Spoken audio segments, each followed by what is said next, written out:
por el método Aquatic Manual Therapy. Y para hablarnos de esto, viene el diseñador y creador del Aquatic Manual Therapy. Desde Italia, el doctor Riccardo Pasqualini. Hablaremos de un estudio sobre el tratamiento de la espondilolistesis de primero y segundo grado de Meyerding, que significa hasta el 40, máximo 50% de deslizamiento vertebral anterior.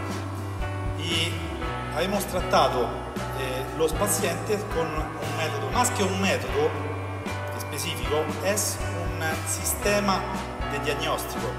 Un sistema de diagnóstico con metodología de tratamiento manuales, principalmente. El método que hacemos es una manipulación de tejidos faciales en agua que comprende manipulación de la fascia muscular, de la fascia articular y de la fascia visceral. Pero por entender bien el tipo de diagnóstico y de tratamiento que hacemos, y nosotros trabajamos sobre que es la propiedad mecánica de la fascia. Y sobre esto hay muchos tipos de trabajo que se pueden hacer. Entonces, mirando la fascia en un tejido de cadáver es una cosa, en vivo es toda otra cosa. Y esto es lo que nos propone Gimbertot.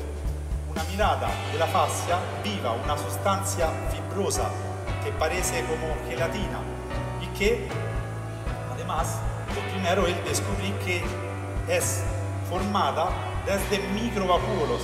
En marzo de este año, la fascia es stata considerada, junto a todo el tejido conectivo del intersticio, un nuevo órgano. Entonces, salió el 27 de marzo de este año esta investigación y mirarla como un puntos de microvacúolos, de estas bolitas. Y como los microvacúolos tienen contenido de agua, esto explica el por qué si ponemos un chorro de agua en contacto con la piel a una atmósfera y medio más o menos, afuera del agua tenemos este resultado. Si lo vamos a poner dentro del agua con la misma presión, solo cambiando el ambiente, tenemos una respuesta completamente diferente. Aquí vemos un tejido más maleable, más suave. Y si lo vemos en directo,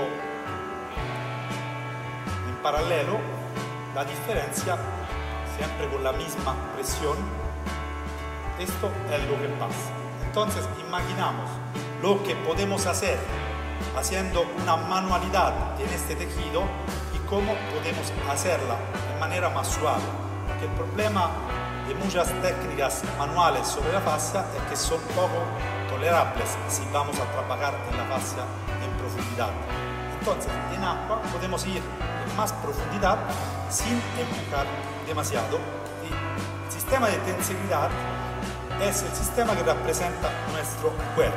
Esta, ya hemos visto esta foto, es una arquitectura que partes rígidas conectadas con caos más tensible, entonces flexible.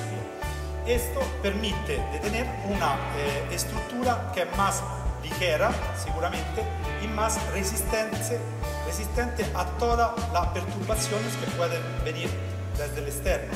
Y en nuestro cuerpo, a nivel macroscópico y microscópico, puede ser considerado un sistema de tensibilidad. Esta, por ejemplo, es la imagen de una célula. Esto significa que si tengo una retracción en un punto de la fascia, en una otra parte del cuerpo puedo haber un cambiamiento en efectivo de la forma del sistema. Y nuestro cuerpo siempre está haciendo una adaptación a nuestro sistema, a la fuerza de gravedad sobre todo, y siempre se adapta a todo lo que pasa en nuestro cuerpo.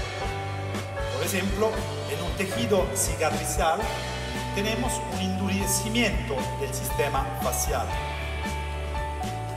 En en una inflamación tenemos un aumento del volumen y de la vascularización también de la fascia. Nosotros en el centro donde trabajo siempre vamos a investigar a través de la ecografía y más de la elastonografía, que puede medir cuánto es suave o no el tejido. Entonces, desde aquí podemos individuar dónde está la parte más dura de la fascia y sobre todo cómo cambia después de un tratamiento manual. Con la elastonografía, aquí podemos ver el tejido facial a la izquierda con la elastonografía y a la derecha con la ecografía normal, y aquí en la parte derecha donde vemos una alteración del tejido facial. Trabajando con la terapia manual acuática, con Aquatic Manual Therapy, lo que vamos a buscar es una recuperación de la micromovilidad en todo el sistema de tensegridad, en todas las articulaciones. Por ejemplo, si hablamos de la recuperación de una rodilla, nos vamos a buscar antes de todo dónde están las disfunciones a nivel microarticular. Entonces voy a examinar, por ejemplo, el movimiento meniscal, el movimiento de la fíbula, el movimiento de los huesos del tobillo, y después vamos a verificar la eventual disfunción de la fascia del tejido muscular, y después vamos a recuperar el rango de movimiento global con técnicas pasivas, activas y asistidas. La secuencia de tratamiento solitamente es: antes se evalúa el dolor miofacial, después el microramo articular, la postura de la articulación. Aquí no hablo como postura global, ma como postura articular, cómo es puesta y cómo se integra la articulación a nivel postural. Por ejemplo, muy importante es el toque que nos tenemos en el agua, que a diferencia del toque afuera necesita de menor empuje, menor fuerza, entonces es más tolerable en el paciente. La otra cosa positiva del tratamiento, claramente de todos los tratamientos que se hacen en agua, es la posibilidad de trabajar en 3 planos del espacio, y entonces regular los movimientos como mejor creemos. También con control de rotación, por ejemplo, vertebral, por el trabajo que hemos hecho, a través del movimiento activo de otras articulaciones que van a contribuir. Y específicamente en el espondilolistesis hemos trabajado activamente con el control y la coordinación de la musculatura flexor de cadera como iliopsoas y del control de la pelvis, del músculo rectus abdominal.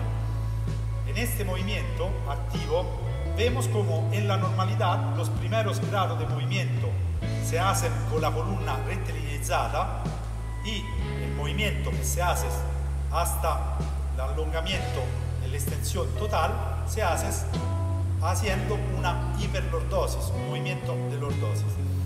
En el trabajo de la espondilolistesis es muy importante el control de la retroversión de la pelvis y del control muscular, iliopsoas y recto del abdomen.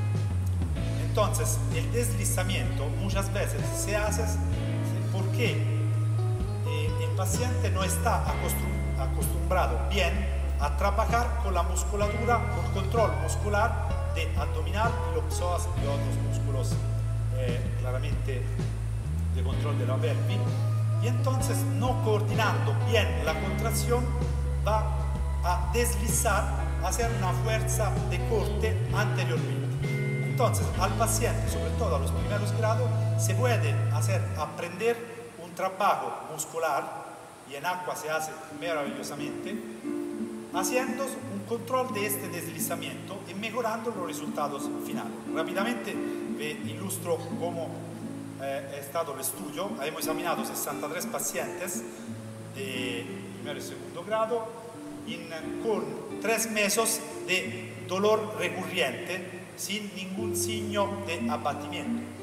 Habíamos hecho una randomización y dividido los pacientes en 2 grupos, uno con tratamiento específico de Aquatic Manual Therapy, con ejercicios de control y coordinación, como lo hemos visto antes, y uno de grupo de control con terapia estándar, afuera del agua. Habíamos hecho por los 2 grupos 30 tratamientos en 10 semanas y después del tratamiento, después de 2 semanas, 3 meses, 6 meses y 12 meses, hemos puesto al grupo 3 cuestionarios. Uno, el McGill Questionnaire, que es una prueba validada, son 78 preguntas sobre la sensación del dolor y utilizado sobre todo por experiencia de dolor lumbar. Después, los West Disability Questionnaire, que es por cuantificar la disabilidad que le crea el dolor lumbar, y el Face Pain Test, que es un test de tolerabilidad, cioè cuánto è stato tollerable o no el tratamiento, tenido una reducción del dolor en total pari al 83%, comparado a un 20% del grupo de control. Y por el test de disabilidad hemos tenido una disminución de la disabilidad del 92% respecto a un 64% del grupo de control. Podemos concluir que la manipulación de la fascia en el agua suele una técnica bien tolerada y mejora los resultados del bienestar funcional y percibido. Y claramente estoy muy feliz de haber participado a este congreso porque yo el año pasado organicé en el 2017 un congreso internacional en Italia sobre específicamente la terapia acuática y el tratamiento de la fascia. El enfoque del congreso era por compartir todo lo que conocemos sobre la terapia acuática y sobre el tratamiento de la fascia. Gracias a todos.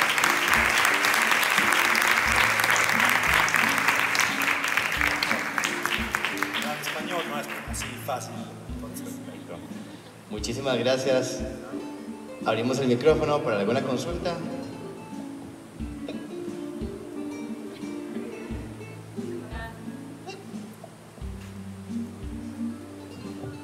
Buenas tardes. Sabiendo que la fascia es un tejido que envuelve, ¿cierto? No solamente estructural, sino que envuelve todas nuestras estructuras. Cuando trabajamos en un postoperatorio, en un preoperatorio, potencia muscular, sería recomendable primero liberar esa fascia superficial para que el músculo tuviera un poco más de espacio y poder subir más esa potencia muscular. Claro, nosotros trabajamos antes de todo sobre la fascia y el fortalecimiento muscular directo lo hacemos siempre en un periodo después. La primera cosa que hacemos después de una intervención es hacer un trabajo sobre la fascia que tiene que ser hecho el más temprano posible después de una intervención quirúrgica. Por ejemplo, sobre una intervención de reconstrucción de músculo sobreespinoso, intervenimos máximo después de una semana, poniendo claramente una protección por el agua, pero así podemos empezar a tratar directamente la fascia sin hacer movimiento de extrarotación, claramente, ni de ROM global, pero podemos ir a desbloquear y a quitar toda la que pueden ser las disfunciones faciales en la microarticulación, por ejemplo, la movilidad de la clavícula, de la escápula, de la fascia superficial.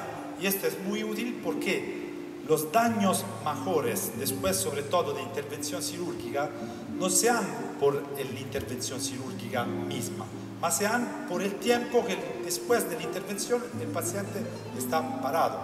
Y el agua es la mejor cosa por hacer una terapia postoperatoria que sea de verdad postoperatoria. Porque si una persona va a hacer terapia en agua después de 3 meses o 2 meses o después que ha hecho ya la terapia en un hospital o en una clínica, no es así buena como poderla hacer en el inmediato del postoperatorio. Esto es claro. Sí. es que para mí fue nuevo lo del estudio elastonografía. ¿Podría describirme Sí, el vamos. estudio? Y también qué profesional de la salud, médico, está a cargo de poder realizar ese estudio. Allora, el estudio, la elastonografía, ¿entiendes? La elastonografía, así como la ecografía, a nivel de investigación, claramente, no por hacer diagnosis, se puede utilizar claramente, todo puede utilizarlo. Y lo importante, claramente, nosotros fisioterapeutas no somos radiólogos, entonces no hacemos diagnosis tampoco escrita, pero vamos a ver lo que nos interesa. Claramente, de seguro, a ningún radiólogo le interesa hacer una elastonografía y ver la fascia, más van a ver órganos, si están duros, el hígado, la tiroide, por esto se utiliza mucho la elastonografía. La elastonografía es una evolución de la ecografía y si nos miramos aquí a la derecha hay una escala de color, abajo el azul, arriba el rojo. Lo que está azul es el tejido más duro, entonces si voy en una parte de piel dura o en un hueso lo veo azul. La parte roja, como el sangre o los líquidos, son rojos y la parte verde es la densidad media. Y la diferencia entre la fascia, que es la parte blanca que vemos, blanca azul que vemos en la foto ahí, y la parte verde es que la fascia, esta es la fascia superficial, entonces un estrado que es como una muda que tenemos en nuestro cuerpo. Y esta es la más fácil que se puede medir, porque está abajo, 1,5 centímetros circa, 1 centímetro o 2, depende de dónde, y fácilmente podemos ir a medirla, ver cuánto es espesa, ver si hay algo que influencia la capacidad de deslizar, porque la ecografía también es un examen que podemos hacer en movimiento. Entonces, haciendo el movimiento se ve bien dónde desliza y dónde no desliza. Sobre todo con los últimos ecógrafos de nueva generación que tenemos, que son increíbles. Bueno, dentro de la intervención que realizó de la fascia, también me interesaría que nos pudiera explicar si ha intentado realizar algún tipo de movilización artrokinemática, igual en terapia manual, bajo el agua, ¿verdad? De manipulación articular, ¿entiendes? Artrokinemática. Ok, decimos que dentro del agua lo que se puede hacer es, más que afuera, más fácilmente, ir a ver la micromovilidad. Entonces, con test que se hacen en toda la articulación, hago un ejemplo, la movilidad de la articulación acromioclavial, que es muy importante en el hombro, en la recuperación del hombro y tal vez también la recuperación de la rotación de la cabeza y de la respiración también. Esta articulación tiene una movilidad de decoaptación y coaptación y también deslizamiento de la clavícula hablo respecto al acromion anterior y posterior. Este movimiento naturalmente se hace en el cuerpo cuando nosotros hacemos una rotación externa de hombro, la clavícula desliza anteriormente. Cuando hacemos una rotación contralateral de cabeza, la clavícula desliza anteriormente.